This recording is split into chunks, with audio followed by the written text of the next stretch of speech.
नमस्कार.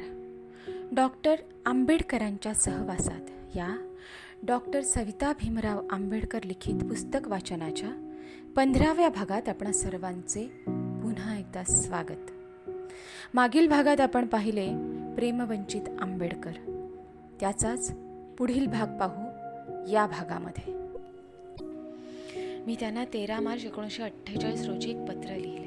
त्याला त्यांनी 15 मार्च रोजी उत्तर दिले. ते असे: डिअर शरू, I got your second letter of the 13th just this afternoon. I expected your first letter of the 11th to come to my hand along with the second, but it did not. Evidently, it is lost in the post. I'm sorry, I have missed it. I believe it is Tolstoy's life that has been the cause of your mental disturbance and depression. You seem to think that I had some secret motive in asking you to read the same. I do not wish to say that it is your nature to suspect everything. I do, which is capable many readings.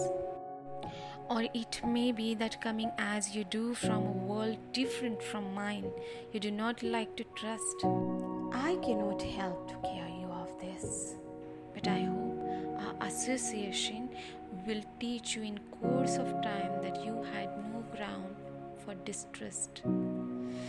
I had no particular motive in recommending you to read Tolstoy's life. Certainly, it was not my purpose that you should play the part of countess and of the count and do whatever they did just to dramatize their life as our own. Such a thing would be foolish, and if Sharu had the slightest idea of the intelligence and character of her, she would not have attributed such a motive to him. My idea in asking you to read Tolstoy had such a foundation. I am very fond of literature, particularly biography. Every man's and woman's life is short, and the channel in which it runs is always very narrow. Consequently, the experience of every individual is always very limited.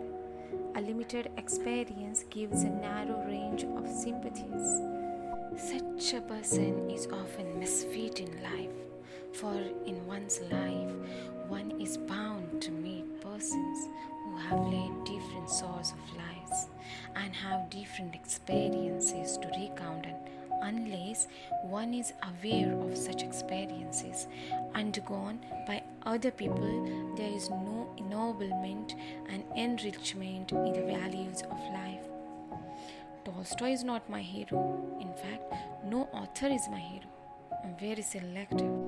I choose what is worth choosing from any author, worthy of perusal, and assimilate into myself and build my own personality, which, if you allow one to say, is not an imitation of anybody, howsoever high.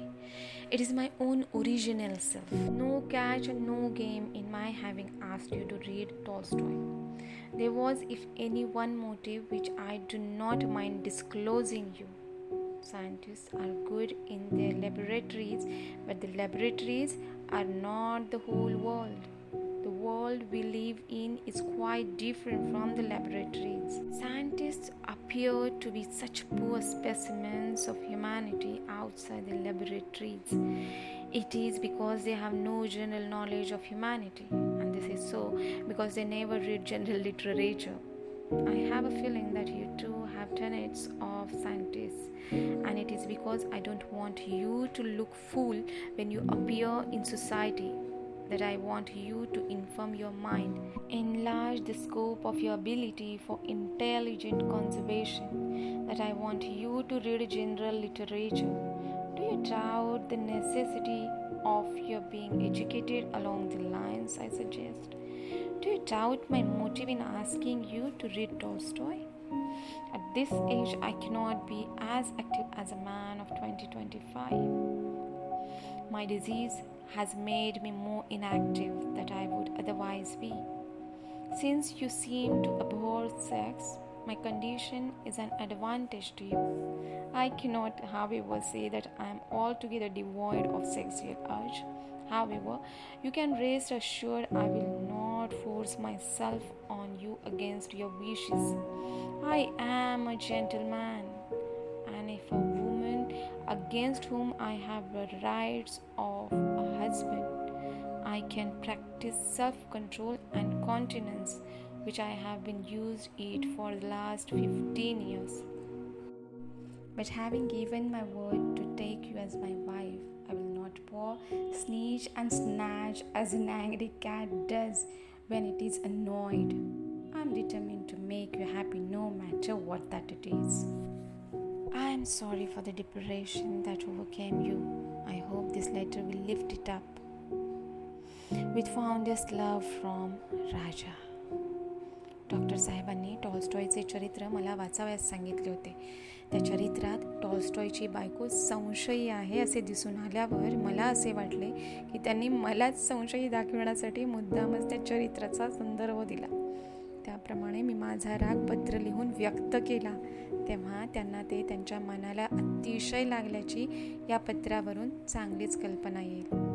अर्थातच त्यांच्या पत्रानंतर माझा गैरसमज दूर झाला. आजारपणामुळे आलेली शारीरिक दुर्बलता, उतार वयातील असमर्थता, बायकोवर नम्रेपणा न बजावण्याचे तसेच माझ्या इच्छेविरुद्ध शारीरिक संबंध न लादण्याचे अभिवचन इत्यादी अनेक गोष्टींचा खुलासा त्यांनी प्रांजळपणे या पत्रात दिला आहे. त्यातून त्यांचा जीवनाकडे पाहण्याचा वास्तव दृष्टिकोन, प्रांजळपणा, सज्जनपणा तसेच मनाची विशालता अशा अनेक अंगभूत असलेल्या त्यांच्या सद्गुणांची प्रचिती येते. आमचे पत्रव्यवहाराबरोबरच टेलिफोनवरूनही बोलणे होत असे. त्यांचा ट्रंक कॉल बहुधा रात्रीच्या वेळीच येत असे. 16 मार्च रोजीही आमचे बोलणे झाले होते. टेलिफोनवरून जास्त वेळ सविस्तर बोलता येत नाही. आमचे बोलणे झाल्यावरही परत 16 मार्च रोजीच रात्री 12 वाजता त्यांनी मला पत्र लिहिले. त्यातील महत्त्वाचा भाग येथे देणं उचित होईल. 16 मार्च 1948. प्रिय शरू, आता यावेळी रात्रीचे 12 वाजले आहेत. मला झोपही येत आहे. अशावेळी पत्र लिहिण्यास बसण्याची इच्छा नव्हती, पण टेलिफोनवरून तुझे प्रलाप ऐकल्यावर पत्र लिहिणे अवश्य झाले, म्हणून रात्रीचा दिवस करणे भाग झाले. तुझा स्वभाव संशयखोर असावा असे वाटते. नुसते एक वाचावयास सांगितले, त्यातील कथानकाचा शेवट गोड वाटला नाही. झाला, संशय आला. हे पुस्तक वाचावयास सांगण्याच्या मुळाशी काहीतरी गुप्त हेतू होता. काय हेतू ते आता सांगा, म्हणून हट्ट. तुझा स्वभाव काही प्रमाणात टॉल्स्टॉयच्या बायकोप्रमाणेच असावा अशी कल्पना आहे. ती देखील तुझ्यासारखी संशयखोर होती. शेवटी संशयाने भारून गेल्यावर तिने त्रागा केला आणि विहिरीत उडी टाकली आणि मग ओढू लागली, मला बाहेर काढा, मला बाहेर काढा. मला भय वाटू लागला आहे. टॉल्स्टॉयच्या बायकोने तिच्या नवऱ्याला जसा त्रास दिला तसा मला तू देशील की काय? हे वाक्य देखील लिहावयास मला भय वाटते. न जाणो यामुळे अन्नपाणी सोडून रडत बसशील आणि पुढचं आपलं वाईट होणार अशी समजूत करून घेशील. या सर्वांवरून निष्पत्ती ही की शरूचा राजावर विश्वास नाही. राजा आपले नुकसान करणार नाही. राजाचे आपल्यावर निस्सीम प्रेम आहे असा भरवसा शरूला अद्याप नाही. हे दुर्दैव आहे. त्याला मी काय करू हेच समजत नाही. तुकारामाने सांगितल्याप्रमाणे देवावर भार ठेवून चालण्याचा राजाने निश्चय केला आहे. I have received only one letter so far. What has happened to the rest? I don't know. This is my third letter as against one of yours. I hope to receive one tomorrow, and I trust it will be sweet one without any doubts and difficulties. I have purchased one wristwatch for you. It is a most beautiful article. Its price is ₹780. The gold band to replace the leather strap has been ordered from Calcutta. It is sure to cost more than ₹350.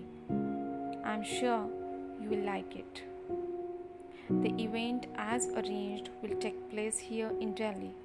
Similarly, there is no truth in the report which has appeared in the Bombay press that I am resigning from government. I want to stay for some time, if no other reason, at least to give my dear Sharu to share in the pride and joy of the office of her husband, which does not come to every lady. I am much better. The intensity of pain in my legs has lessened. I am, however, feeling very weak. With fondest love from Raja. पुढील भागात पाहू. लग्नाची तारीख ठरली. भेटू पुढील भागात.